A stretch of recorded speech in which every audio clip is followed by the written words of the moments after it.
Greetings and bienvenue, MITZU. Thank you for returning to this broadcast, and welcome to new viewers joining us for the first time. If you like a video, then feel free to subscribe. It all started in 2017. I was living a normal life, going to work, going to sleep, rinse and repeat. In June, everything changed. One day at work, while driving my forklift, I suddenly felt myself about to black out. I was conscious about the fact I had stopped being able to breathe. Within a second, my vision went black. I'm unsure as to how long I went out, but it felt like only a second. Regaining consciousness, I fell into a panic. Something wasn't right, so I left work and started driving home. Speeding down the highway, the same sensation came over me. I fought it as hard as I could. I had never felt death, but it felt like it was calling. The radio seemed to be responding to my thoughts, songs of heartbreak, songs of letting go, and songs of leaving. My state of mind became bleak, filled with grief and somehow acceptance. I went home to my mom, dad, sisters, and brothers. They seemed more loving than usual. I didn't understand. Did they know? I go upstairs to rest. The next day, about halfway through, the exact same thing happens. This went on for a few months. I wasn't religious before, but during that time it felt right. I asked God for help and I pleaded with Him for answers, but all I felt was an urge to let go. My body was breaking down. I couldn't sleep, couldn't eat. I stopped leaving my bed. I lost my job due to this.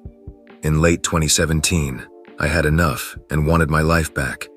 I went out and applied for a job and got it. Emotionally, I felt better. Physically, I was still weak. 2 days before starting my new job, a feeling I can't describe came over me. I felt almost as if I knew. I knew something was about to happen. I call off work. I call my friends and family to express my love for them. I had accepted my fate. I lay in bed waiting. 2 more days go by and nothing has happened. I decided to go to work the next morning. Upon waking up, I felt happy, as if everything was going to be okay no matter what happened. As I stepped out of my car, my heart sank. I could feel myself becoming limp. Fighting it, I rush into the building. I want to cry for help, but something wasn't letting me. I push on when suddenly, as if a lightning bolt had struck my chest. Almost collapsing, I make it to my supervisor. I yell for him, but I'm ignored. I limp to him. He walks away. At this point, I knew. My fate was sealed. I walked to my position in hopes that it would pass. It didn't. I looked to my friend across from me and said, "You're a good guy, keep working hard and you'll make it." I lay on the floor as the same limp feeling comes over me. My vision goes black once again. A few minutes go by, I'm still alone in this blackness. Out of nowhere, I feel the lightning bolt hit my chest once again, and I'm suddenly walking around outside. The pain hits again and I'm taken to the roof. I asked myself, what is happening? Immediately, I'm taken into the sky and shown everything. The world was transforming with my thoughts. Whatever I thought, my world became. I thought this was hell. With all the pain I had suffered in the months before, I had hoped it was over. Another bolt strikes my chest. I'm back in a body. Not my body, someone else's. I have no control of what is happening, but I can see, hear, and feel everything that they do. I am seeing the world from other people's eyes. With each bolt of lightning to my chest, I'm taken to a new body, a new family, and new part of the world. Sometimes what felt like days would go by before it happened. Then I heard familiar voices. It was my mother, my stepfather, and sisters. I heard what sounded like the ambiance of a hospital. But I'm back in darkness, an endless void of blackness. What felt like an eternity goes by, and I hear a doctor. My vision returns, but I'm not awake. My mind was producing the images of a world I could no longer see. He tells my mother I had suffered from acute heart failure. As my mother cries, I try to speak, but I can only do it in my mind. She can't hear me, yet I keep trying. I just want her to know it's okay to let me go. For a few days, I hear the same sounds, the same voices, and my mind is putting it all together for me. Out of everything before, it was nice to finally catch a break. One night, I hear my mother say, "John, I'm going to stop treatment. We don't want to, but you won't make it on your own. I love you." I could feel her motherly kiss on my forehead. I began to cry, not wanting to leave, and I became angry. I'm sobbing and screaming at God. Why like this? Why put my family through this? I get an answer. It wasn't a voice, but a feeling. It happened for a reason. I was to die for a purpose.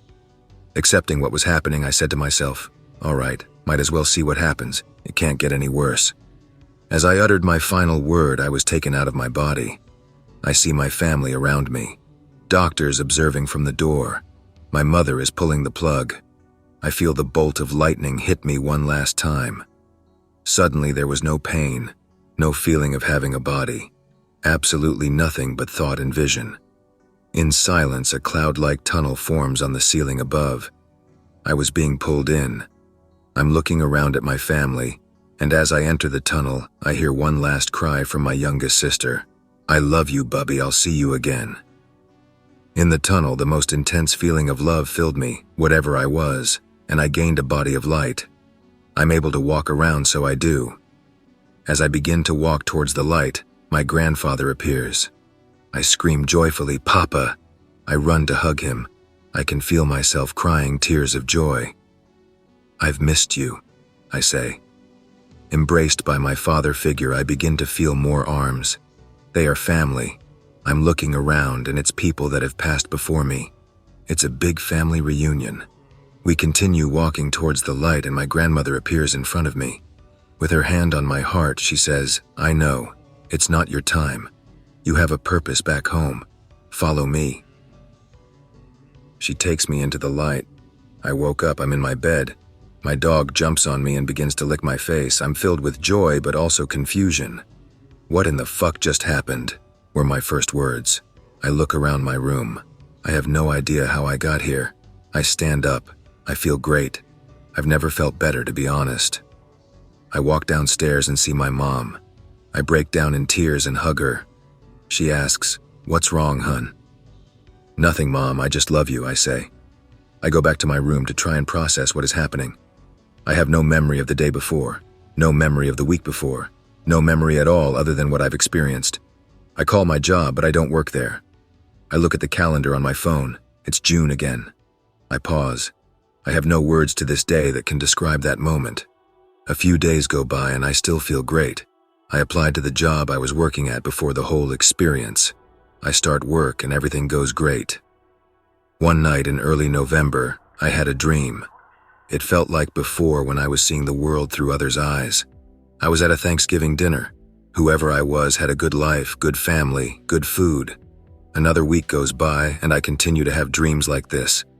Thanksgiving arrives, unlike any year before, we go to someone else's home.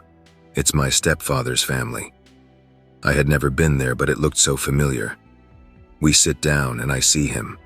I knew the man in front of me. I had looked through his eyes in my dream. I get hit with an intense feeling of déjà vu. I begin to panic, but I fight it off. I excuse myself to go outside and process this moment, but I couldn't. I had no words. Every day after has been a shit show. Constant déjà vu, dreams of future things I would see. It's been over a year since this all started, but I still don't understand. My reality has changed. The world no longer seems to be a collection of coincidences and possibilities. But I was different. I knew this at my core. Doors, portals, and so on. Apologies for my English. I don't use it often, and I'm not familiar with the idioms and phrases, so some things might sound a bit odd. I know a lot of nonsense is spouted here by random schizophrenics, which is somewhat understandable given the world we live in, and perhaps it's not even that schizo. Listen up. I haven't swallowed wisdom with a spoon or claimed to know more than others. That would be a very foolish and untrue statement. What I do know, I know not because I read or heard it somewhere, but because I've experienced it myself. No, I'm not on drugs, nor do I have any mental deficiencies. What I'm about to tell you might not be the wisest idea, as it could really get you into a messed up situation. Nevertheless, I'm going to tell you this. Assuming you take my warning seriously and use this crap very cautiously, or better yet, never use it at all. I believe everyone has the right to know this, come what may. I want to add that I don't know what we are, or how our consciousness works, or how powerful we could be, although I've had some very enlightening discussions about it. That's a different story for another time, though. Everything I'm about to tell you is based on my own experience, which I stumbled upon many years ago completely by accident, or perhaps not. Who knows? It all started with my insatiable curiosity, and despite all the warning signs, I dove headfirst into this rabbit hole simply because I wanted to know. Backstory. I was relatively young at the time and was with my friends in our rented hobby room. There were 4 of us there and we were spinning some old schoolhouse vinyls. I was in the mood for a prank and wanted to mess with my friends. I have no idea how I came up with this idea, but I left the room and positioned myself outside as if I was shocked and completely out of it. When I felt and sensed that it was convincing enough for the scene I was about to play out, I went back in and yelled loudly and with complete conviction. "Oh shit, come quick, come now, come and see this. Something's out here." They all looked at me, and I must have played it so convincingly that they all ran to me immediately. As they reached the doorway, they all abruptly stopped and their eyes widened and their mouths hung open. A little confused by their reaction, I turned around, and what I saw left me in utter disbelief as well. Behind me on the wall was a distortion that I can only describe as a portal. I couldn't see through it. It was more like frosted glass, but behind it was not the wall, but something else. The outline of the portal was flickering just like the air on a very hot summer day, or the hot air coming out of a jet engine's exhaust. I remember thinking, what the hell is happening here? Was it me? Was it us? Or was it just a freaking coincidence? At the time, I wasn't afraid of this entity, as nothing else happened other than what I just described. It stood there for a few seconds, and then disappeared just as it had appeared. We were all completely overwhelmed by what we had seen, and couldn't dismiss it as normal. We discussed it for a long time, and came to the conclusion that it must have been some kind of portal. I never told anyone that it was actually meant as a prank, as I didn't want to draw attention to myself and claim to be the cause of this anomaly, but the thought was firmly planted in my mind, and my curiosity was piqued. I tried to replicate it several times at home, but with no success. I tried to remember in detail what I had thought and done that day, but I couldn't reproduce it and eventually lost motivation to continue trying. It was another event of a slightly different kind that made me try again, as I thought I understood what the mistake was. It was my attitude, as you see. If you don't know with absolute certainty that it is so, it won't work. It's as simple as that. It's really about knowing that it is so. However, this is easier said than done. How am I supposed to convince myself of something when I don't know it but only suspect or believe it? It's about having the absolute certainty to know that it is so. As I said, it sounds simple, but can you walk over the edge with absolute certainty if the bridge you're supposed to walk on is not there, but only if you know it's there? Otherwise you'll fall? That's the problem or the challenge that is very difficult to master. In addition to this, can you do it under stress when fear arises, or when you are confronted with forces that far exceed your worst nightmares? The thoughts involved are of crucial importance, and I had to learn this the hard way myself. Fortunately, I had help that I wasn't aware of at the time, and only learned about later thanks to my first experience. As I said, I don't know what absolute reality looks like and what we are capable of, not as humans but in our original state. I also don't know exactly what this entity is that we exist in as humans, or what the purpose and meaning of living as a human being is if there is one at all. What I do know is that there are other forms of existence, and unfortunately, most of them are not friendlier in nature, and others seem to not care at all, at least not from our current perspective, or perhaps not at all. I don't want to create an encyclopedia of these entities here, as I honestly don't know much about them, but I can speak about the ones I've seen myself, and even then I don't understand them any more than I understand bears, elephants, or gazelles, or even humans for that matter. So let's get back to what I really want to talk about: the influence, manipulation, and creation of energies that can also materialize. But in my opinion, this leads down the wrong path as it corrupts the consciousness. We should always remember that the bright path does not rely on self-enrichment, but on the mutual enrichment of all beings. It is therefore of great importance to know and understand your own intentions, and to deal with them first, as otherwise it leads to the opening of portals to worlds, dimensions, or whatever you want to call them, that bring forth abominations beyond our imagination. Be sure that the world we live in is not what it seems to be, and even less so what we are told. Negative portals can be opened much more easily than positive ones, as most of us carry more negativity with us than we are aware of. Often it is enough to say this with conviction and do it several times, as there are forces on the other side that help and are just waiting for some clueless idiot to do exactly that. I hope you handle this carefully, and one more thing. Those who think they are the supreme and that everything is at their feet and only think of themselves and want to accumulate power, which is possible to a certain extent, will not reap what they expect in the end, even if they may gain some power in the short term. But it always comes with a price.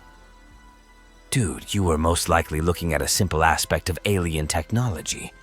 Sounds crazy? This is me posting here a few moments before I found your thread. If all you want is to just see lights in the sky, sure. Is that really all you want? I had managed to remember some of the interactions during my early life and had a strong compulsion to continue digging far beyond what might have driven others insane. May have been considered to be in pretty poor mental health during the process. But I simply kept on pursuing the notion and noticing every fragment that would send me eventually to being able to remain fully conscious while in the presence of the technology of the beings from the stars. I didn't know what I was moving towards at the time, just was unable or unwilling to simply forget about some of the things that I had memory of. The first time I fully recovered one memory of a previous experience with the beings, I suddenly had awareness of another previous experience with encountering the same being earlier in my life, and this led to me digging through my early life and finding dozens of other times when I had been in the presence of the technology of the beings from the stars and had not understood what happened at the time. Then they did something that might be a bit out of the ordinary. They simply put their vehicle where I could physically see it. That happened at 5 a.m. on November 2nd, 1991. And over the next few days, I had my first experiences with being fully conscious in their presence, gradually increasing in duration with each event. They didn't really seem to have a plan for what to do with a fully conscious human on board, and they sort of just went on about their business when I started trying to fit in among them. In my efforts to just stay out of the way, I found myself trying to fit in with a type of being that I eventually figured out was probably not even a normal biological entity, more like a biological robot tool. I remember noticing that the actual biological beings were looking at me with a sense of troubled concern as I was trying to match the pace and behavior of this type that didn't seem to even pause, just constantly moving from one task to the next. I can get into the details, but it's a long story. Everything you said is something that I have seen similar to while interacting with the beings from the stars. I've seen them tear open a window with the material of the window flying away into the pitch-black opening as it were calligraphic scrolling ribbon in motion. You are missing some of your memories of the event. I had a large collection of images of things that didn't make sense, and I also kept at it until I was able to see what they were correctly. The sudden realization that I had these memories and finally understood what they were of was life-changing, and I spent nearly 2 weeks in full physiological shock and vertigo as I sorted out and understood the memories for the first time. The end result was a different worldview that properly considered how the rest of humanity is simply unaware and unable to become aware of this aspect of their own lives. The real key to this is simply developing the ability to see the full range of what you are doing during the night while you are asleep. You have to have highly developed abilities of perceiving your own existence in the out-of-body subconscious context that you are experiencing every time you sleep, before you will have much of a chance to remain conscious during the routine interactions with the beings. They are already an intimate part of your life, involved even in the thoughts you imagine are known to yourself alone. And you have the ability to become fully conscious during the routine visits, which are likely far more frequent than you might imagine. Once you have the ability to remember your own previous experiences with the beings, you are far more likely to be directly shown the vehicles on purpose to establish that they are not a figment of imagination that you are seeing in the night. I've done this and know from personal experience. The most disturbing thing about this is the way the rest of the humans are unaware and unable to get through this process to remain aware while they are within the field effects of the vehicles. When you have a scientific knowledge of what consciousness is, you have an extreme amount of control over the conscious awareness of the beings who are not aware of what you may do to their own cognitive perception. They have not simply been unobserved by humans, they can cause those who have observed them to fail to remember. When you have the ability to remember through the technology of the beings, this can be one of the most significant things they can show you. Standing right beside someone who saw the same thing as you, and then seeing how they are unable to remember the event a few weeks later after having lost the ability to pull the memory out of their mind over the days shortly after the event. This is a big part of why everyone thinks they have never seen them. Even when they do, they don't remember. I actually had a relevant dream. I was in this world. In front of me was the entrance to what I first thought was a maze. To my left and right, the stone wall that compromised the edge of the structure went on for what felt like forever. And behind me, I'm not sure what was behind me. It was full of emptiness. It was probably empty, but it felt like just a thick mist covering everything. It was nothing that felt like something. Maybe something I didn't comprehend. Above, it seemed the maze building wrapped around and above, Inception style. I couldn't make out anything inside the maze. Anyhow, back to the story. I proceed through the entrance and meet an entity. It was definitely not human, but wasn't completely alien either. It had a white mask with 2 eyes. For those who want to look it up, the mask resembled Pitan's visage, Black Paradox manga, without the nose, mustache, or mouth, and with Tabaro's hair. And it wore a complete body-loose garment. It was making food in what seemed to be a small apartment block. We talked, and while no one said a word in that direction, it felt like I was speaking to a god of some sort. We ended the conversation, and he told 2 main things I remember to this day. This world is more malleable than I think, and that the universe we both were in at that time was collapsing, which meant that a lot of gods would no longer have a place to live in. I pleaded for me to help them, but nothing could be done, and I woke up with a rumble. From then on, I kept trying to go back to that dream, but every time it brought me to a different world. Most of them were completely dead, as in, they contained anything ranging from ghost towns to fragments of existence to whole nothings, empty nothings. I also visited places which I knew were parts of my mind, and that gave me some insight into who I really was. But after a while, I found that universe again. I wish I hadn't. That universe did collapse. I recognized what little of it was left. But the rest of it, someone or something, had built what seemed to be what Vegas would be in the year 3200. A full-on commercial and gambling place, all chrome-plated but where people were miserable. I haven't seen my strange friend since, and haven't had dreams that wild. But ever since it told me that this world was more malleable, I've been able to make myself quite lucky in some aspects. I keep working on it. Since this time, I've been convinced that it was entirely possible to extend the control of the mind into this world.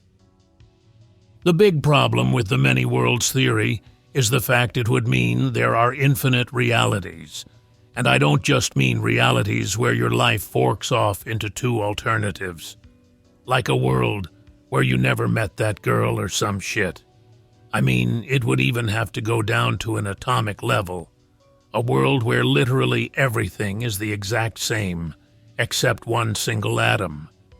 If alternative realities exist, there has to be one that accounts for that one atom that never existed. And infinite split realities lead to infinite possibilities, and that leads to the truly bizarre. It would be possible that there is a reality exactly like X-Men, or a reality exactly like Lord of the Rings. It sounds insane, but because there are infinite permutations to these worlds, it's not wrong. Hey everyone, I'm writing this as a bit of a reality check for myself, so I can try to compare my experiences with others. During the last 12 months or so, my whole world has literally been turned on its head, like to the point of making me doubt the nature of reality, considering that we're living in a computer simulation, or contemplating whether an AI or aliens are messing with our minds. Bear in mind that I came into this as a very sane, educated, and rational person who would normally mock any paranormal metaphysical nonsense. My first thought was that I'm experiencing some kind of mental disorder, but I made specific efforts to try to test out whether it's me that's gone crazy or the world. And I'm slowly coming to the conclusion that it's almost certain that I'm not the crazy one. This general weirdness and craziness has been happening both in my life offline as well as online. I won't go into the details of the wacky shit in my private life because it's irrelevant and can't be confirmed or denied by others, but just take a look at what's going on at any social media platform. Look at YouTube comments, Facebook, Twitter, etc. There are countless social media profiles with completely weird and wacky names and profile pictures. The way they're set up, it really seems that 90% of them do not act human, at least compared to what acting human remains in my memory. Any social media page or group I look at is like a rabbit hole of completely alien posts, profiles, all connected to each other in weird ways, saying, fuck knows what. Even the non-social media websites like news look weird and glitchy, both design and content. They kind of look like they used to look in the past, but it feels like they're copies or reconstructions of the original. I figured I came here to see if anyone has had a similar experience to me, because I haven't had much luck getting people around me to help me understand what the hell is going on. I'm around 30. I was schooled in America. I have a tendency to call states and nations by different names and other dumb stuff. I used to think I was stupid, but around a year ago, I began to realize a lot of the names I know are previous names of these places, or have some basis in reality. Some are stronger than others. I also tend to spell using English standards instead of America. Some aren't either, like I spell months as months all the damn time. For example, I call Hawaii the Sandwich Islands, and that sounds more natural than Hawaii to me. I have to sort of focus to not call it that. Anyone else have something like that? I'll say one of these wrong or something, and I haven't met anyone that isn't confused when I do it. But I remember learning it as the Sandwich Islands in school when I was like 8 or 9. The altered education seemed to end when I moved from one state to another one, and I noticed the difference immediately. Other examples: Deseret, Utah. This one is strange because I don't remember learning about Colorado. This is the only one that doesn't just pop out when talking about it. I always remember it's supposed to be Utah. Washington, D.C. did mean District of Columbia, but it was like Latin, or I remember it sounding like Detimo Carton or something. I have no idea. I remember English having a C in it. I remember seeing it and getting corrected for missing it in words like act and cry. It seems really retarded in retrospect, but I do not understand why it was like that. But I remember being mad at myself for not remembering, but I don't know the sound it was supposed to make. Both examples, I remember, do not line up to its actual sound. I remember learning about a major war in the 1930s that was between World War I and World War II. That was like Africa against someone, and that was why we joined World War II late. I don't know what this was supposed to be, and my teacher's father apparently fought in it. You went to a school with a schizo curriculum and/or a stupid teacher. It happens. There's an anon in another thread right now that got points off his writing if he used the words nice or snow for some reason. My old 6th grade science teacher insisted 20,000 Leagues Under the Sea was written by Jacques Cousteau and threw a screeching tantrum when I pulled out the actual book and showed the class it was written by Jules Verne. Mayo, that's hilarious. My 6th grade teacher also thought that Apollo 11 was the one who exploded during the Columbia shuttle disaster. Yeah, go figure. I've got one up on both of you. My 9th grade biology teacher unironically taught spontaneous generation. You know, where like maggots coalesce out of decaying meat instead of hatching from eggs in the meat. I went to a very well-funded suburban high school in a wealthy state too, so you can't even blame it on just being trapped in some forgotten backwoods one-room schoolhouse or anything. The only thing even remotely close to what OP is experiencing is I almost always see videos or articles calling words archaic or obsolete that I grew using daily, which is super bizarre to me, but my family is old-stock colonial English. So maybe there's just a deeper cultural immersion into English inherent to my upbringing than the 4th-generation Italians and Russians that plague this continent. Average teacher. Every single one of my teachers until college would throw a seething tantrum whenever you corrected them. The fuckers have made being right and in control their entire identity. College teachers seem to be more open. You went to a shorty school and should just make sure that you know your shit now. Here's an anecdote from my own childhood experience with education. Me first grade. The teacher has us sitting around her. Teacher explains molecules. Says, molecules are the smallest thing. I'm barely listening, but start noticing when another first grader raises his hand. Teacher, molecules can't be the smallest thing. What about neutrons? What? Shut the fuck up, Anon. That's not correct at all. You see what I'm getting at, OP? Some of us are just unlucky and went to bad schools with shitty teachers when growing up. You probably went to a shorty school. Time to make a serious effort at learning now that you're 30. That time I got stuck in a time loop watching Finding Nemo in the theaters. Me, 3 years old. Diagnosed on the spectrum, I add this fact in for a possible theory I have. I live in Carrollton, Virginia. My parents took me to go see a movie, Finding Nemo. We walk into the theater room playing it. We went to the Regal Harbor View Grand in Suffolk, Virginia. We walk in, me the autistic baby not understanding anything. Probably one of the first movies I ever saw as a kid barring Spider-Man 2002 and Scooby-Doo 2002. We see it, not my cup of tea. Time passes. My parents took me to see a movie again, Finding Nemo. At first I thought maybe it was them taking me to see it again because Lee Colorful Fishy. Still wasn't my cup of tea. Time passes.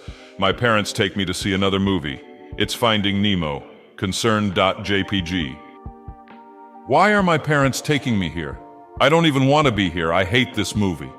This feedback loop continues over and over again each time. Not sure, maybe this is just a movie they wanted to watch.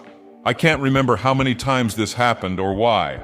This wasn't even a movie that did anything for me, nor was it a childhood favorite. If it was one of the Bionicle movies, Land Before Time movies, or fuck even Toy Story, I could logically see myself having that on repeat in my head.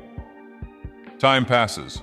Parents take me to go see a movie. Horrified of beginning another iteration of the time loop. We go right instead of left this time. WTF.PNG. Watch Spy Kids 3D with those stupid paper cutout 3D glasses.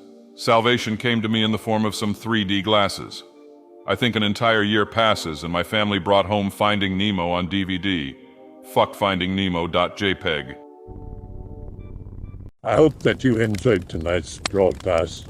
If you enjoyed tonight's story, then please subscribe to the channel as more Greentext will appear daily. A new broadcast will appear when the clock strikes midnight Central Time.